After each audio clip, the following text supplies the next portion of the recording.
A coworker keeps stealing my lunch, so I swap my lunch with the boss's lunch to catch him. Here's what happened. Subscribe to Am I the Jerk on YouTube and hit the bell for notifications. Nobody likes a lunch thief, and I had one of the most aggressive at my office. There were rumors for a few months leading up to the inciting incident of someone going around and taking people's lunches. Just about every day someone different would complain that their lunch was missing. It even happened to me once or twice. But I figured, hey, it's a big office, a few people are probably just careless and grabbed the wrong lunch and are too embarrassed to bring it back. Or someone else packs their lunch and they don't know what's in there, so it's not obvious they have the wrong one. Or something like that. Most people just brought brown bags with their names on it anyways. Or identical Rubbermaid Tupperware with a little piece of labeled tape on the side. It was easy enough to mix up. I had accidentally grabbed a wrong lunch once or twice. But I'd noticed before I got it open. I thought I was just more careful, or even just not as busy as some other people in the building. However, other people weren't as forgiving, and Decorum made complaints to HR. They were blown off. Personally, at the time, I thought it was all much ado about nothing. But then it began. My wife enrolled in a French cooking class online, and just about every day I was bringing in fancy gourmet leftovers in for lunch. You'd think I was picking up a go bag from a Michelin-starred bistro on the way in each morning. She really threw herself into the coursework. There were no problems for about 2 weeks, maybe 3, until one day my lunch went missing. Considering what delicacies I had to look forward to, I was pretty miffed. But I did a once-over around the break room and didn't see anyone eating my lunch, so figured someone grabbed my bag by accident earlier. Saw how good things looked and, realizing it was their lucky day, didn't bring it back to the fridge. I wrote the mysterious stranger off as a jerk, but accepted the loss and looked forward to dinner that night instead. Next day, I write my name on my lunch in extra bold lettering, jam the bag into the back of the fridge, and feel peace of mind. I get there come break time, and nope, it's gone. I was pretty upset, but I figured it was a stroke of bad luck and left it at that. What else could I do? However, third day, out of an abundance of caution, I kept my lunch at my desk. A pain because I had to eat it fairly early in the day to avoid spoilage, but at least I'd know where it was. I got up to take care of some business down the hall, and when I came back, yeah, my lunch was gone. Unfortunately, that didn't help me narrow it down much at all, because my desk is centrally located, so everyone's constantly passing by. At that point, there was no possibility of theft being arbitrary, so I approached HR and filed a complaint. Their response, practically verbatim, was, "Employees' lunches are their personal property, and the company is not responsible for lost or stolen personal items." The following day, my wife packed a cream-based soup that really had to be refrigerated. I was passing by the break room to check my lunch practically every 5 minutes. Somehow, it still managed to disappear. I was irate at this point and returned to HR and really blew my top. The best they could do was send a memo around about remembering to check the name on your lunch when you remove it from the fridge. But they made it very clear that it was a routine memo and in no way related to my complaints, which were not in their jurisdiction. So not an admission of responsibility, because my lunch was my own personal problem.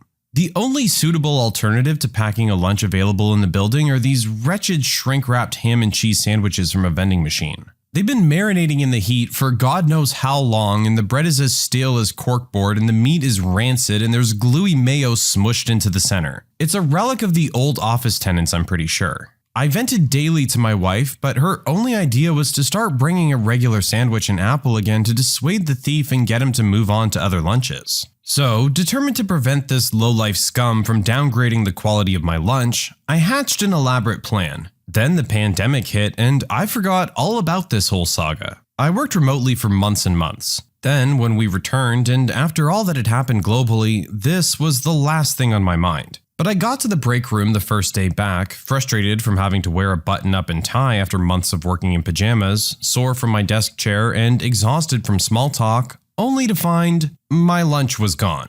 This was a particularly sore point because my wife and I divorced between my last lunch at work and the present one, so I did not anticipate being reminded of any past threads involving her. I pretty much flew into a blind rage at that point, especially seeing that stupid, worthless memo about checking the lunch bag names posted in the break room. Feeling so helpless and so hungry and so alone, as it was me and my lunch against the world. I stormed out and was determined to return the next day with a plan. So I came in the following day with an empty lunch bag, and I checked closely to be sure no one was watching. And I switched the contents of the HR person's lunch bag into my bag. So now their lunch appeared to be my lunch. They packed a regular brown bag, so I just discarded that and I left and I waited. I knew this was a pretty big gamble because it was contingent on the theory that the thief was avoiding me while having lunch, but not wary of anyone else. So would eat it out in the open if there was no risk of bumping into me. So I made a big show of going around the office announcing that I was heading out for a meeting and I wouldn't be back until at least 3. I even went to the trouble of moving my car out of the lot to a space 2 streets over, where I then sat in my car and worked remotely for several hours, before sneaking back into the building up the back stairway. I then sat in the stairwell just outside the break room, where you can hear chatter but can't be seen. And after about 20 to 30 minutes of waiting, I heard it. The sweetest sound I'll ever hear in the office. "What the heck, Kyle? That's my lunch." "Nah, it's not your name on the bag." "Give me that." I'm assuming they grab the bag and see my name. "Yeah, let's head to my office for a chat." The HR rep later called me in as well and said they were aware of my break room hijinks, but it was obvious that the point still came across loud and clear. They warned me that it was a violation of policy to move another employee's lunch. It took every ounce of self-control for me to keep from retorting, "I thought our lunches were our personal property and the company was not responsible for them being lost or stolen." They informed me they located the thief and things would be handled accordingly. But better than whatever write-up they might have been able to issue Kyle, his reveal as the lunch thief occurred in front of the whole break room. So word quickly spread as to who had been stealing everyone's lunches earlier last year, and he's now the office pariah. He was in line for a promotion. The promotion is indefinitely off the table, and I also earned some brownie points for exposing him. At the end of the day though, I didn't do this for credit, or even the sweet, sweet, sweet revenge. I did it to get my lunches back. I'm just hungry, you jerk. I've never worked in an office building or anything where this might actually be an issue. I've always worked retail my whole life where, yeah, we have a break room with normally a tiny little fridge, but we always respected each other's food, as far as I know. Never had a situation where someone would go stealing someone else's lunch. Yet this seems to be a common thread. Is this something that happens all the time in office buildings? Why do the people in office buildings have a lower standard of morality when it comes to lunches? But seriously though, it really is a jerk move. Someone's put a decent amount of time into making themselves that lunch, or in the case of our original poster, his now ex-wife. She was taking cooking classes and making very nice lunches for him. I would be upset too if they kept going missing on a regular basis. Like seriously, Kyle, just bring your own lunch. It's not that hard, dude. Entitled mother demanded my plane seat on my redeployment from Iraq. This happened in 2006. I was in the US Air Force and deployed individually to Iraq, not with a unit. At the end of my rotation, I also took the rotator back by myself. It was a commercial 747. The military paid to take a bunch of us to the US. Back then, we'd typically wear our uniforms, even on commercial flights. The guy in the seat next to me was similarly redeploying and also in his uniform. This was usually never a problem, because Americans were typically very kind to servicemen in their uniforms in public. We had a layover in Ramstein, Germany, and civilians began boarding. These were mostly wives, children, and other dependents of those deployed to Europe. It had to be obvious those of us already on the plane were coming back from deployment. We were in desert-patterned camo, glassy-eyed from mental and physical fatigue, and generally stunk of burn pit. Well, this woman with a baby comes right up to my seat and announces that we're in her seats, and the other guy needs to move too because she wants to put her kid there. We were both kind of bleary and just stared at her in surprise. I didn't care where I sat, but the stewardess hurries over and says the flight is full and they can't reseat us. The woman shoves her ticket in the stewardess's face and says it clearly shows my seat number on her ticket. She wants to kick me and my seatmate off the flight. Clearly she was more entitled to it than us. She flips her lid right in the middle of the plane and goes off on the stewardess. I stayed seated more out of shock than stubbornness. I'd been awake for longer than I cared to think about at that point, and I was not reacting quickly to anything. I guess my seatmate was in the same boat, because neither of us said a single word to her or moved a muscle at all. We just watched her make a jerk of herself in front of all these gawking passengers. She ended up getting herself kicked off the flight. In all, it happened rather quickly, but it still stunned me. The trip from Iraq to my home station was already going to be several days long, and she thought nothing of forcing me and that other guy off just for her convenience. Just one of those jerk moments I think about from time to time. I feel like this might be one of those situations where maybe this woman had something else that was making her angry this day. We all know it can be rough trying to get through an airport, and this woman was doing it with a baby. We can only imagine how this was going for her up till this point. And then to get onto the plane finally and find out that someone else is in your seat, yeah, I can understand why she got upset. And I have a feeling that this was maybe just the straw that broke the camel's back for this woman's psyche. I would like to think that maybe she wasn't really thinking about the situation and what she was doing. Not trying to defend her or anything, because at the end of the day, her actions weren't acceptable. But I do think sometimes we need to take a look at other people and understand that they're living their own lives. And yeah, most normal people don't react this way. There has to be a reason why she's so upset, and I doubt it's with you for being in the seat that she was supposed to have. My neighbors would not stop partying every night, so when I had to move as a result, I at least made sure they wouldn't be able to do it anymore. I bought a house 4 years ago in a quiet neighborhood. I had wanted to get into that neighborhood for years. My best friend lives there. It was a couple blocks from my kid's school. It was a good neighborhood. Then COVID hit. My neighbors across the street were forced to move at the beginning of the pandemic before the eviction moratorium was in place. They were really good neighbors. We were friendly with each other and we were sad to see them go. So when the property owner rented to a new family, we were hoping we could cultivate a friendly relationship. Unfortunately, that was not the case. About a month after they moved in, the lockdown started. And that's when things went from 0 to 100 real quick. For the next year, every night there was a huge party. Cars down the street, music so loud you could hear it over regular house noise in every room in my house. My friend in the next cul-de-sac would text me regularly if the music he was hearing was my neighbor's. We tried to be civil. I asked politely. I brought them beer, I offered some killer 420. Eventually, they threatened me and my wife. So we started calling the police. Almost every night for 4 months. We organized with the neighbors, and they started calling the police as well. Eventually, the others gave up and started selling their houses because the renters were just that bad. We were still upside down on our place, so it wasn't an option for us. Eventually, the police told me that I needed to stop calling and that it wasn't their issue to deal with. That I was a bigger nuisance than the renters' music. It was at that time the housing market was taking off. Houses were selling in my area for $40 to $50K over appraisal value. My wife and I looked at what we needed to make so we could move and listed our home for that. In 3 days, we had a handful of obscene offers to choose from, but it was the lowest offer that stood out to us the most. Their offer was a good $20K under the next lowest, but they sent a letter. I'm a sucker for a letter, especially one with a picture of a young pregnant couple and a dog. And a patrol car? Turns out the young man is a police officer newly appointed at the local PD, and he takes his patrol car home. I knew at that point that this was the family to sell my house to. Money be damned. I moved out as the neighbors were throwing a huge party. The next day, the police moved in, and they haven't had another since. I drive by regularly on my way to my buddy's place. They just sit quietly in their garage looking bored. I make sure I honk and wave every time. I'm sure those jerks know I did it just to ruin their fun.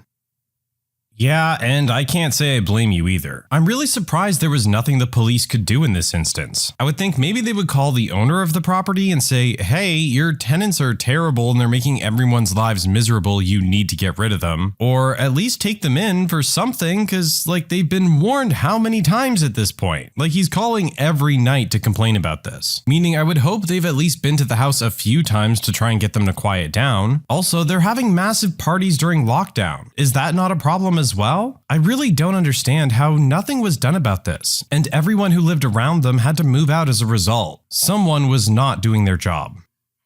I made my vegetarian son clean out a freezer full of rotting meat. I go hunting every year. I'm not a trophy hunter by any means. I do it for meat and almost purely for economic reasons at this point. Taking a few deer off my property once a year helps keep my freezer stocked and the grocery bill way down, which is important because finances can be tight sometimes. As a little relevant background, the bulk of the meat is kept in a large freezer in the garage, and about once a week we pull out what we need for the next week or so, which means the freezer is normally only opened about once a week. My son, 15, decided that he was vegetarian about 6 months ago, which my wife and I have no problems with. We started making meatless meals twice a week, and made sure every other dinner was such that the meat was separate from everything else so he could still eat with us. This has been working out great for the last 6 months with no complaints. However, last week when I pulled the meat for the week out of the freezer in our garage, he decided to come behind me and unplug the freezer. I guess he thought we weren't doing enough to support his cause. He never spoke to us or complained about our twice a week setup prior to unplugging the freezer. Well, as you can imagine, with a now unrefrigerated pile of meat in the summer heat, it didn't take long for the meat to start to rot and stink. The freezer kept the smell in for a while, so by the time we finally noticed, everything was completely putrid. I asked my son if he knew what happened, and he proudly said that he had unplugged it on purpose, and now we would have to be meat-free. I told him that he didn't have the right to ruin a freezer full of meat and raise the family's grocery bill without discussing it with anyone. I told him that as a part of his punishment, he had to clean up his mess, dispose of all the rotting meat, and either sufficiently clean and sanitize the freezer or purchase a new one out of his savings. He called me a jerk for making him interact with meat in any form, but he made the mess and he needs to clean it up. Am I the jerk? Look, kid, that's great that you want to be a vegetarian and all, but you can't force that onto other people around you. And what you've done has cost your family a lot of money. It's rather ignorant of you. So yes, you need to learn a lesson here, and this is the way you're going to learn it. I think you should be happy that this is all you have to do. Of course, Dad did say this was only part of the punishment, so I guess we don't know how much worse it got for the kid, but I think they deserved it this time.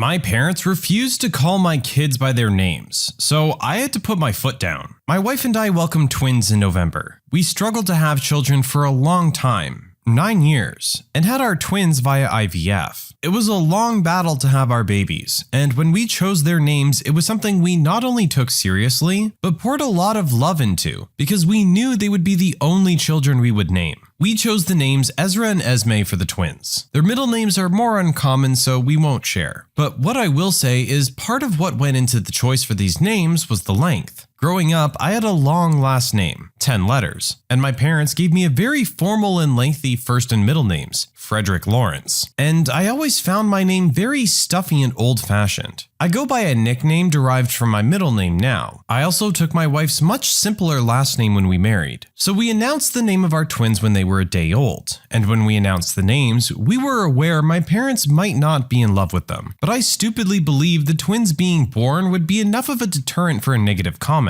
About a week after they were born, my parents asked what kind of names they had and how could we give them such juvenile and incomplete names. I told them that they were neither of those things, and they needed to be careful about how they spoke about their grandchildren's names. I thought they had listened, but then in January they started calling them Winifred and Douglas. At first, we weren't positive they were talking about the twins, but then we were celebrating my niece's 10th birthday and my parents directly addressed my daughter as Winifred, and I knew it was them they were talking to. I told them those were not their names. They said those were nicknames they had given them and everyone has a nickname. That it's not like we gave them names that could lend themselves to nicknames. I said Ezzy and Essie if they really wanted nicknames. They ignored me and they continued to use the nicknames. So we decided not to be around, because on top of that, they were telling my siblings that the names they had chosen were better for my children. My siblings thought they were crazy. My parents tried to see the kids a few times since, and I always told them no. They asked why, and I told them they don't get to see our children if all they can do is insult their names. My parents accused me of trying to control them and said nicknames are a part of life. I told them what they had done wasn't giving a nickname. It was renaming my children in their own heads, and my wife and I do not want them renaming them. I also said we will not further encourage the use of the nicknames they gave them. My parents said if I had stuck to the family way of naming babies, none of this would have happened, and they said I was being unfair to them. So am I the jerk here?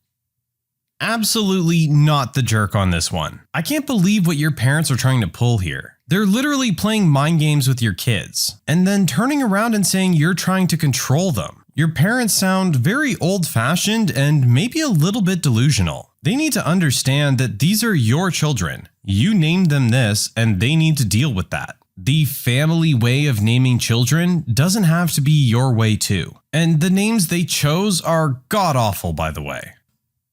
When you subscribe, make sure to hit the bell to turn on notifications. Put the playlist on in the background to finish listening to all the stories, linked at the top of the description. And if you like Am I the Jerk, give Am I the Genius a shot, linked in the description as well. Either way, thanks a lot for watching, and we'll see you guys next time.